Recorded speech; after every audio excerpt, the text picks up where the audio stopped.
Hello, everybody. Hi, friends. Welcome back to Beautifully Bookish Bethany. Today, we're going to talk about the best romances, in my opinion, of the year. Well, I mean, it should be fair. Not all of these actually came out in 2023, although I would say the majority of them did. But these are my favorite romances that I read in the year. You've seen a few of these if you saw my best books of the year video, but I like doing these genre specific ones because it lets me talk about more books because there's other really amazing books that I read throughout the year that I love that I want to share if you missed them at some point when I was reading them, but maybe they didn't quite make my overall favorites list. So I have slides. I hope you all are doing well. This was very last minute, so I don't know how many people are going to make it to the live, but that's okay. So we have my top 26 romances of the year. We are going to be counting these down. This order is like generally accurate. Some of these could be swapped out a bit from place to place, but gives you a bit of a vibe of where they fall in favoriteness, but all things I really enjoyed. Hi, Bronwyn.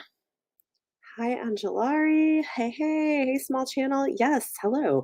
Um, okay, so these are going to range from books that got a 4.5 star from me to books that got 6 stars from me, which is a favorite of the year. So things that stood out to me when I was looking back over all the romances I've read in the year. And I do read a lot of romance. It is one of my top two most read genres. So here we go. Coming in at number 26, really enjoyed this. This is Teach the Torches to Burn by Caleb Roehrig.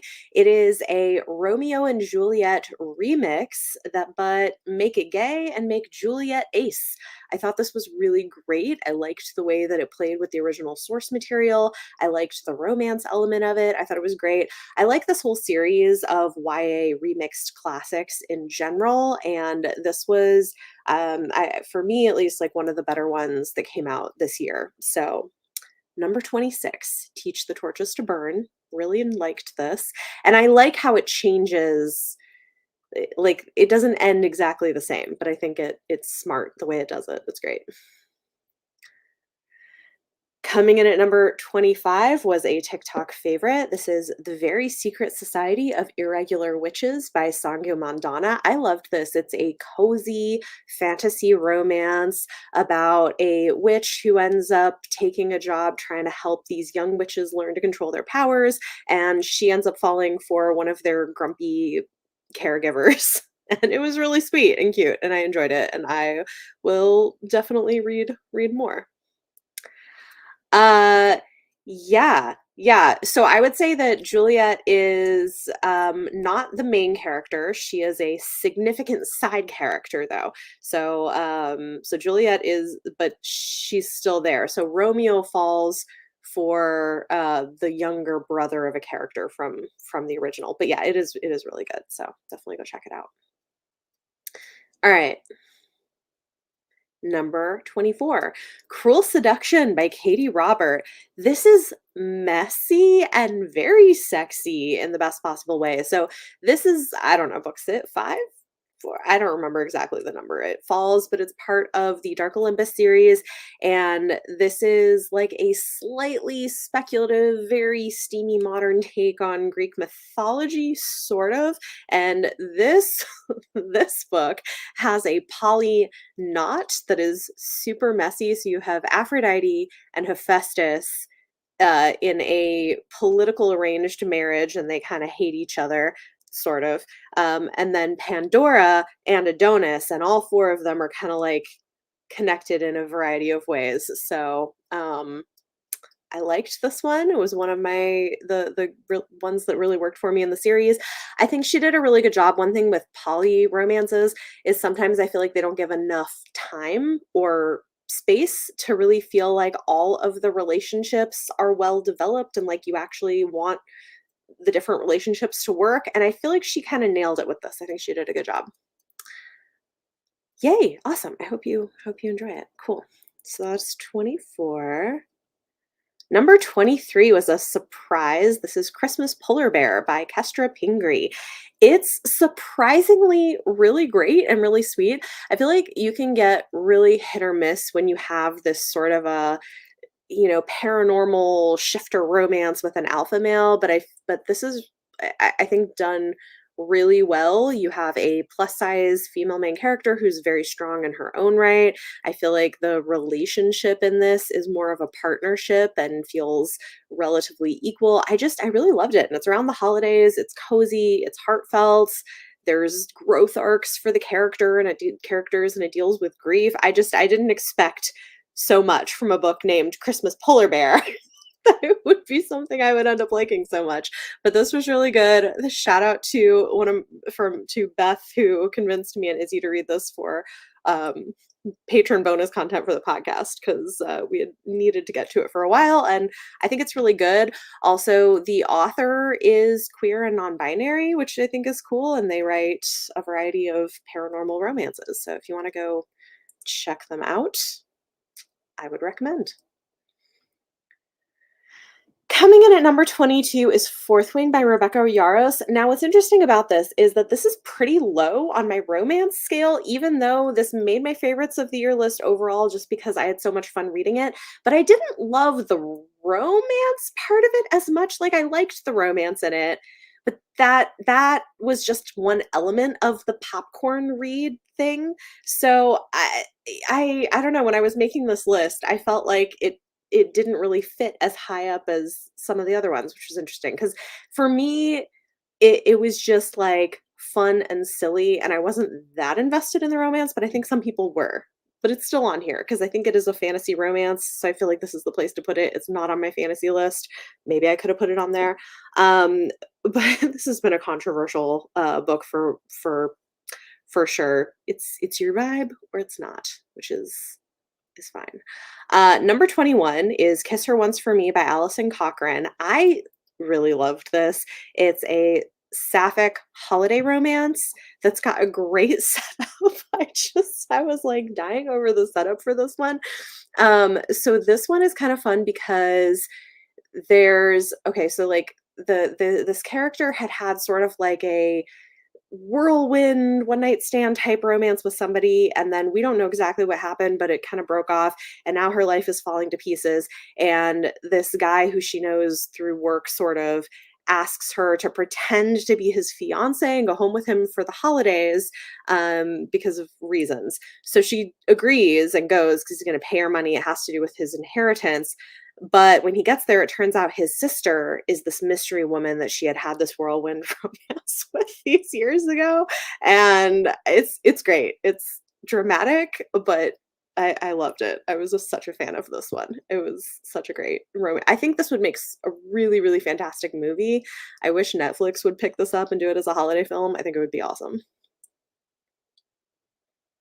Number 20 is a YA romance. This is Margot Zimmerman Gets the Girl by Brianna Arshroom and Sarah Waxelbaum.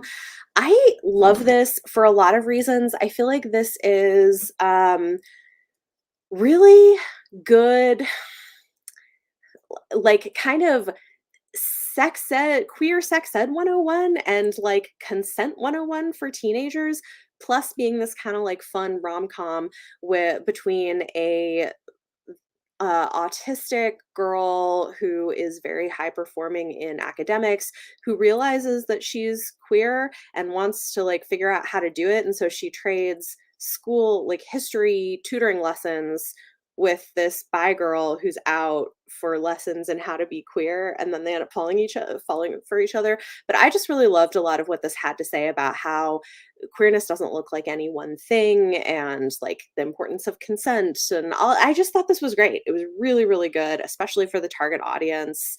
Really cute romance, but also just exactly what I think you want from this kind of a romance for this age category. I have not read The Charm Offensive, so I don't can't give you an opinion on it. Coming in at number 19 is one that I feel like not everybody liked, but I loved it. It just spoke to my own sort of geekiness. Mortal Follies by Alexis Hall. This was great. It's very okay, it's got a very strong stylistic voice that is not going to appeal to everyone, but I was such a fan. So this is historical, sort of Victorian sapphic fantasy romance with witchy vibes, but it's narrated by Puck from A Midsummer Night's Dream. and I loved that. I always really liked Shakespeare, and it's super nerdy and has a lot of really niche um, references. This doesn't read like Alexis Hall's other books, and so I think because of that, there were people who were expecting something different and didn't like it, but I loved it. I thought it was great. I had so much fun with it. So if that sounds like something you would be into, I definitely recommend. Yes, I think this is accurate. Yeah, the queer sex ed is largely missing. Yeah, so I think that book does a really good job.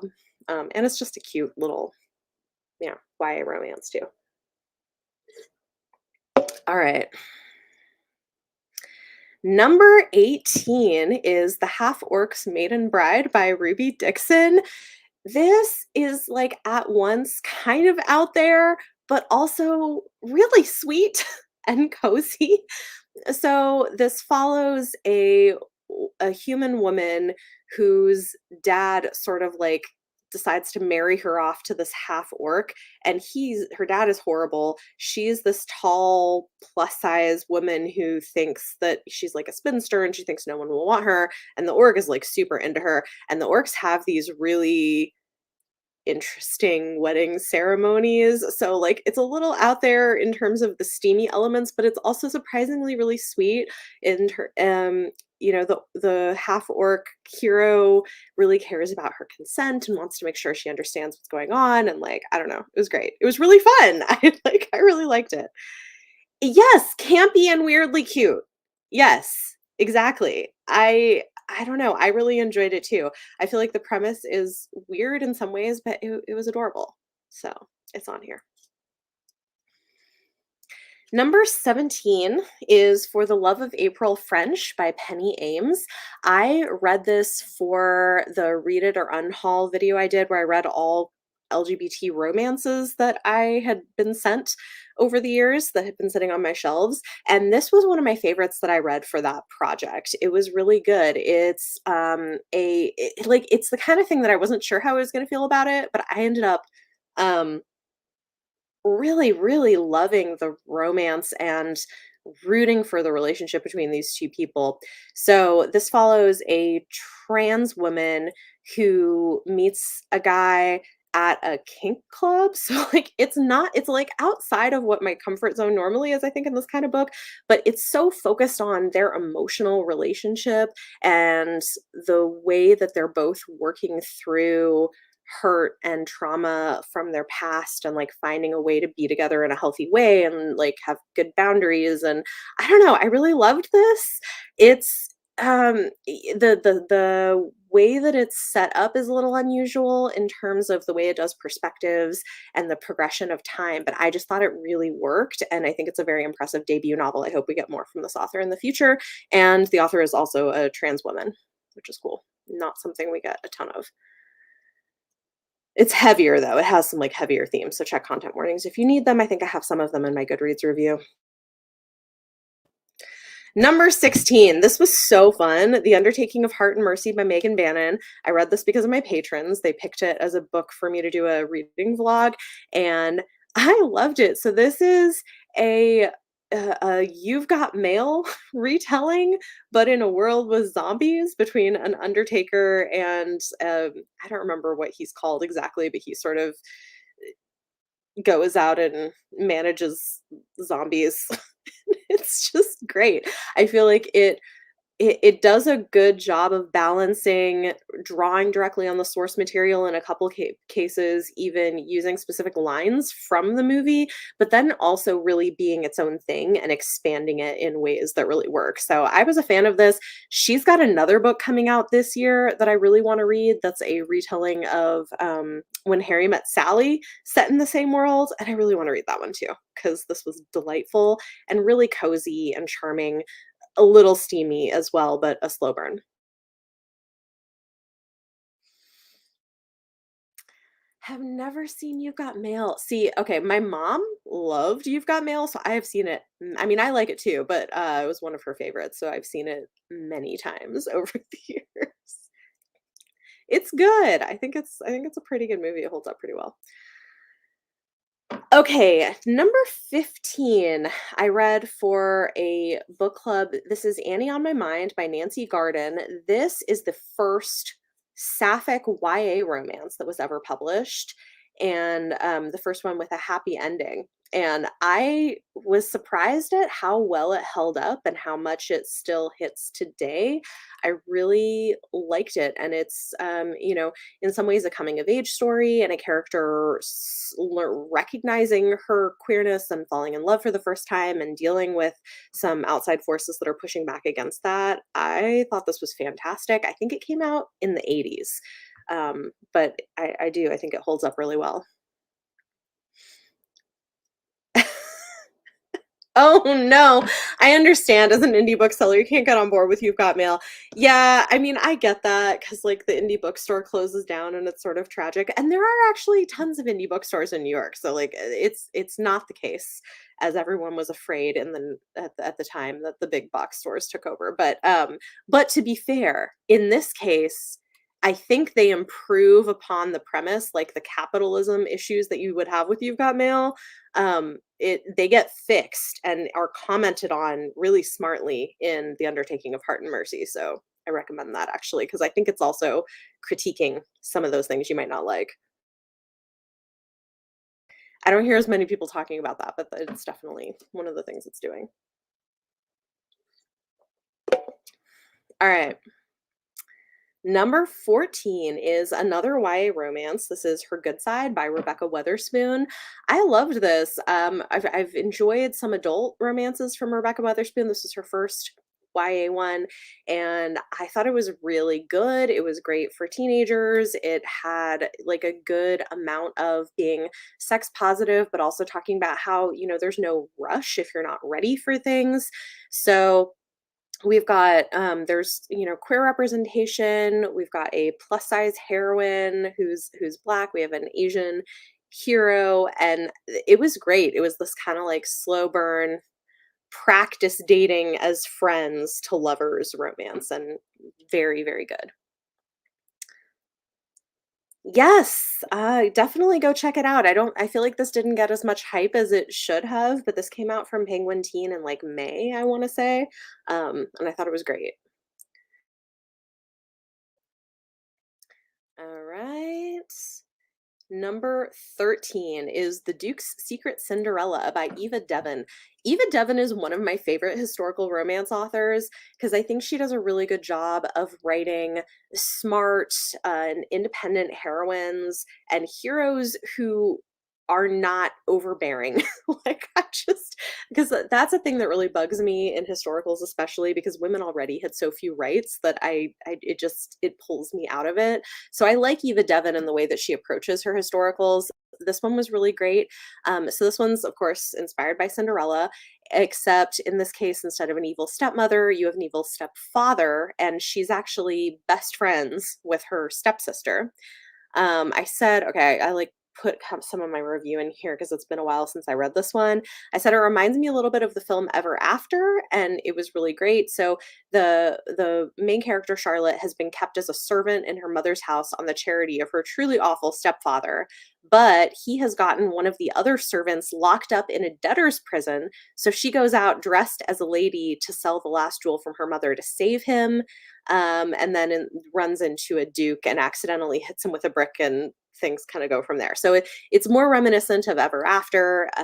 It's great. It's really, really good. So if you're looking for a somewhat more modern feeling historical romance where you're going to get stronger heroines and heroes who aren't terrible and have good consent and are more slow burn, Eva Devon's great.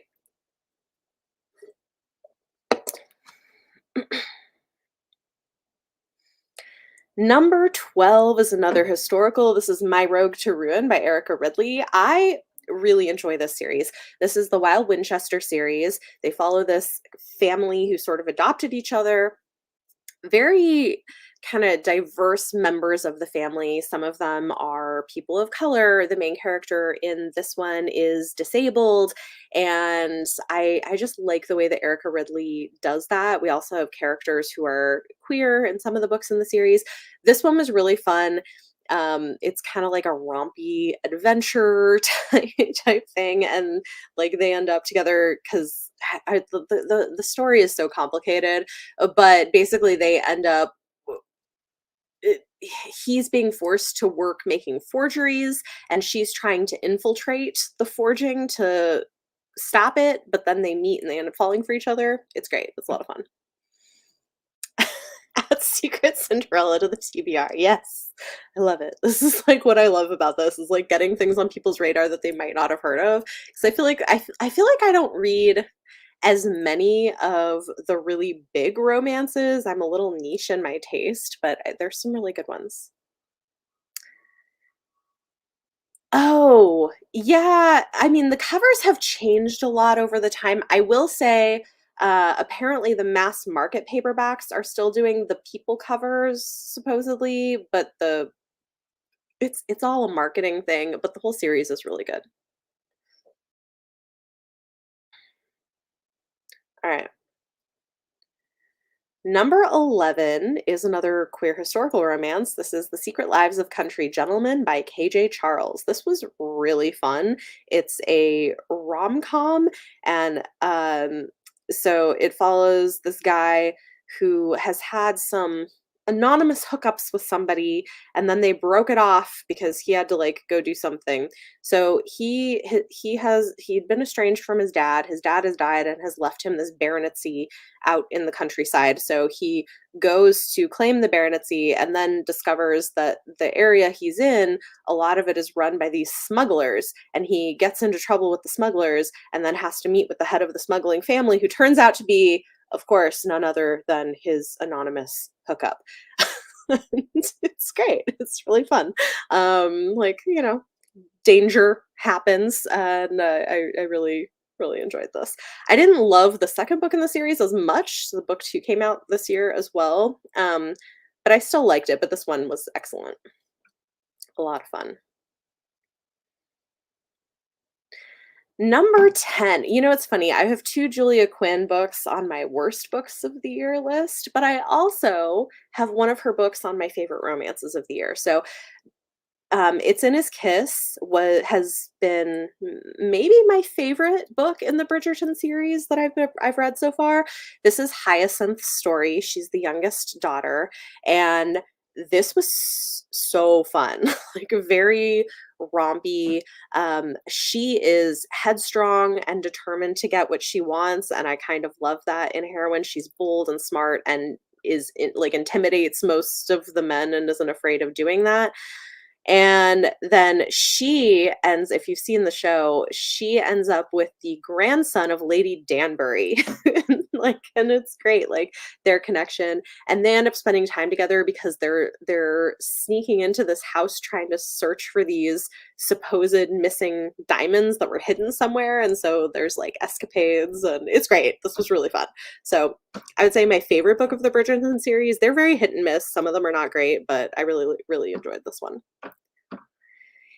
Yeah, so far from what I've read, KJ Charles has been very good. All right. Number 9 is The Midnight Bargain by C.L. Polk. This is a historical fantasy romance that it is a historical fantasy romance, but it's also a book that is really dealing with women's bodily autonomy and consent, and I think does a really great job of it. It's one that I think if you don't like a book that clearly has a message or a thing that it's trying to say, maybe this won't work for you, but I was really a fan of it. And it's got a young woman who is supposed to get married. She's in a world where women aren't supposed to practice magic, but she wants to practice magic, and she's secretly doing that so that she can try to like get out of having to get married. Or like when it's like a complicated kind of like misogynistic version of Victorian England with magic, but there is a love story, and it's great. I really liked this a lot. I think C.L. Polk writes good stuff. I really like their work. Number 8 is Half a Soul by Olivia Outwater. This was a Patreon book club pick, and I loved this. I think I also did I do a vlog of this? I feel like I did, but It's like a cozy historical fantasy romance with fae. And I think what's interesting about this too, reading up on it later, is as I was reading it, I was like, okay, I feel like the main character feels very autistic coded. Come to find out that that was intentional, that the author got an autism diagnosis as an adult, and part of her writing this was like coming to terms with this. But I loved the character, and I don't know, it was like cozy and delightful. Really enjoyed it. Currently reading something with similar messages in a way, but why horror instead of romance? Oh, interesting. What book are you reading? I want to know. I'd be into that.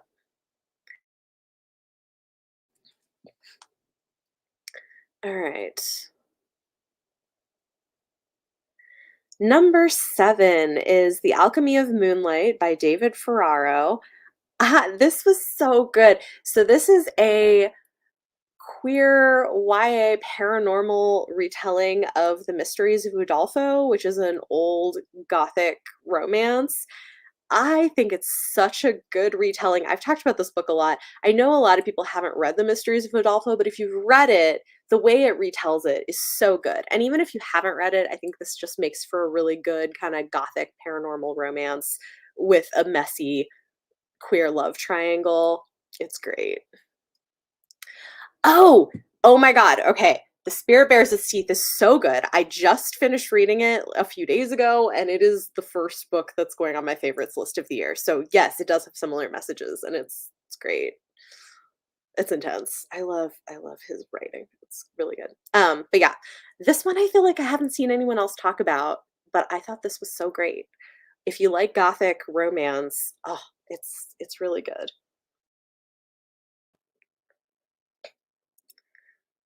Yeah, yeah, yeah, yeah. No, Spirit Bears and Its Teeth, also set in Victorian London with a paranormal element, own voices trans and autistic main character. Yeah, absolutely. It's fantastic. Number 6 is Curves for Days by Laura Mower.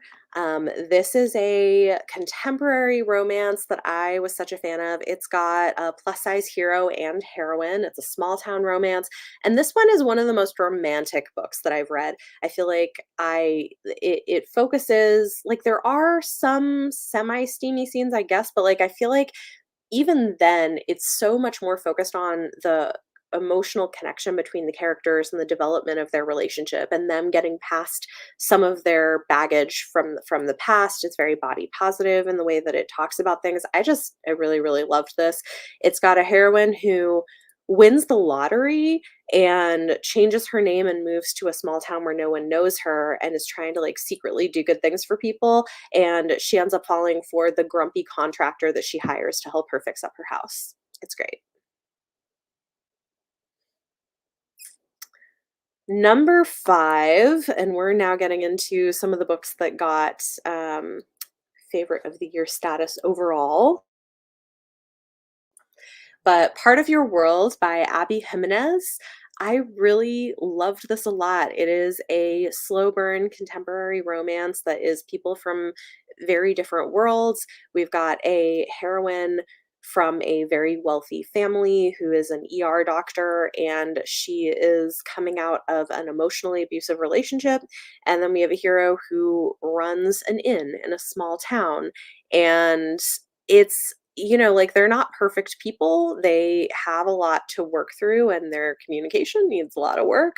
But I was so rooting for them by the end. And I really liked the way that this handled the issues of abuse, including emotional abuse, which is something that not everybody always takes as seriously, but it really is. So I liked this one. I am somebody who tends to like romances that, tackle big issues, and this one does it really well, I think. Okay. Number 4 is a graphic novel that I is just like one of the most adorable things that I've seen. This is If You'll Have Me by Uni, and I just thought this was so cute. It's upper YA, so it's set in the first year of college. It follows this shy, kind of bookish, curvy black girl who has a crush on this tall Asian lesbian bombshell who like seduces all the girls around campus, and they slowly fall for each other. It's super cute. They become friends and like it's adorable. It's one of the most adorable things that I've read and I loved it and I have been pushing it on people all year. So, highly recommend.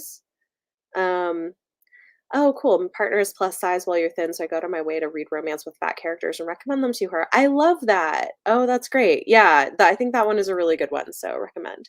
Yes, isn't this the cutest graphic novel? I love this so much. Yeah, it's so good. I had an early copy. I read it like months ahead of time, and I was like, "Oh my God!" I emailed the publisher, and I was like, "Please, if you're doing promotion for this, put me on your list." And they did send me a copy. It was so cute. Okay. Number 3 is Yumi and the Nightmare Painter by Brandon Sanderson. I've said this before, but one of the biggest surprises of my favorites of the year because I didn't expect to love a romance by him, but it's so good. It's a really fantastic slow burn sci-fi romance following two characters who don't live in the same place, world, something. We don't know until late in the book. But somehow they end up like inhabiting the other person's body or looking like the other person and I don't know. It's like a inspired by some manga and anime, but I loved it. I loved the development of the relationship between the two of them. I thought it was really sweet, really romantic. It also had interesting science fiction world building elements to it and really good slow burn character driven romance, super cute. And, I was a fan. I think Brandon Sanderson should write more romances because he's surprisingly pretty good at it when he does something like this. And, yeah, it's interesting. He said that he wrote this because his wife was like, "You should write more romances," and so he did, and it was very good. Number 2 is The Fiancé Farce by Alexandria Belfleur. I love this. It's contemporary sapphic rom-com. I thought it was hilarious and sweet and steamy, but not so much. It was great. So this follows a woman who is a bookseller whose family is always on her back about being single, and so she makes up a fake girlfriend and names her after her favorite romance cover model. And then she's at her cousin's wedding when who should show up but that cover model. And so, oh no, like what's going to happen? But the model ends up going along with it because, as it turns out, she actually needs to get married to get her inheritance. So they end up having a fake engagement and then, of course, fall for each other. I really enjoyed this a lot. I thought it was really cute. It was one of my favorite romances of the year. It was so good. And then number one, I love this. Role Playing by Kathy Yardley. Oh my gosh, this was so good. This is the geeky romance of my dreams with older characters. So we've got a woman in her late 40s, a hero who's 50. Also, the hero is bisexual and learning that he's demisexual, which I love. It's a slow burn romance, and they meet playing RPG video games. So the role playing is not referring to the bedroom, it's referring to playing video games, think like a World of Warcraft type thing. It's also just hilarious because early on she thinks that he's like 21 or something, and then he thinks she's like his grandma's age because of the way they talk to each other. But it's just so funny and cute, and I loved them together. And yeah, it was fantastic. Favorite romance of the year. And, so far, a lot of people have read it on my recommendation and also seem to love it, so I'm really happy about that. Um, Thank you, I appreciate this. Yeah, I mean, I try to read different I mean, part of it is I read the stuff that I wanna read, like, the stuff that is exciting to me, yeah, I like diverse romance and queer romances and, getting a range of perspectives because, like, love can look a lot of different ways for different people. And I don't know, I just think they're more interesting sometimes too than some of the stuff that feels a little bit repetitive. But yeah, thank you. Top of your TBR. I love it. Yay. Um, yeah. I also yes, this is cozy. I mean, it does have some, like, difficult things. Both of them have he's dealt with some, like, homophobic family members, so there is that in this, but overall, it's really cozy and funny and sweet and so nerdy, and I loved it. I think it's really good.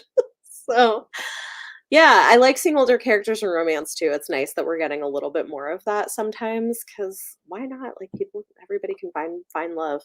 Um, so those are my top 26 romances of 2023. There were some really good ones, and I hope you find something new to go and read. I will be back at some point. I'm going to be doing another one of this for horror, mystery, thriller, and another one for science fiction and fantasy. I don't know if I'm going to do both of them live or just one of them live. I haven't decided yet. I'm trying to like find a balance between doing some stuff live and some stuff pre-filmed and edited, so stay tuned. But also, and then of course I'll have more end of year content. I'll have like my stats video and my DNFs. Yeah, thank you. I'm so glad this worked out. I will say I have announced this a few places, but I guess it's like a two-piece announcement. On the one hand, unfortunately, because we didn't get enough signups, we did have to end up canceling the England trip that I was hoping to do in May, which was a bummer. But I also get it. It's an expensive place to be traveling to right now, and a lot of people just can't swing that right now, and I totally get that. So I am working on some other things because I do still want to try to have an option of travel type stuff where I can do things with people. So one of those might like further in the future include some other more affordable international trip, maybe teaming up with a friend who's also a creator. I don't know, we'll see. Stay tuned for that. But more immediately, this is like you can find this information publicly on my Patreon page. But I'm working on organizing one, maybe two, based on like interest levels from patrons and stuff, trips in New York. I live in New York City, and so I'm working on organizing some things where people could come and for like a long weekend, and I create an itinerary and host things. So maybe that'll be like a fun alternative that's a little more affordable and manageable for some people who I know were bummed that the international trip just wasn't going to work out. So if you're interested, link is down below for Patreon. The post about the thing I'm planning in New York is public, so it's not just for patrons. Anybody can see it. So yeah. Um, Thank you. Yeah, I was bummed about it, but I'm feeling excited because I think doing what I'm doing instead is going to be a lot more manageable for people. And I get it, like budgets are tight for a lot of us right now. Um, and yeah, but I am excited about the idea of getting to meet people. Oh, and also in case you did miss it, if you're in the New York City area, there's a post you can find on my Instagram and also on the community tab. But I am hosting along with Plus Brooklyn, this really great little plus size consignment and vintage clothing store. We're hosting a book swap and shop event in a couple weeks, and so that will be really fun. And it is free. You just have to RSVP. So they're providing snacks and bring one or two books that are in good condition to swap with people, and it'll be like a fun little meetup. So if you're in the New York City area and you want to come to that, it's like a Wednesday night. So yeah.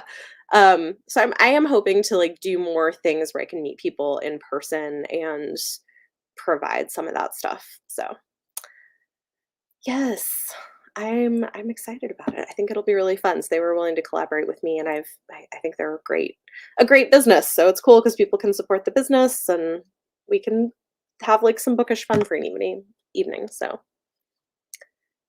thank you. So thanks everybody. I hope you have a great rest of your week, and I will see you probably in a few days with more end of year favorites. Bye.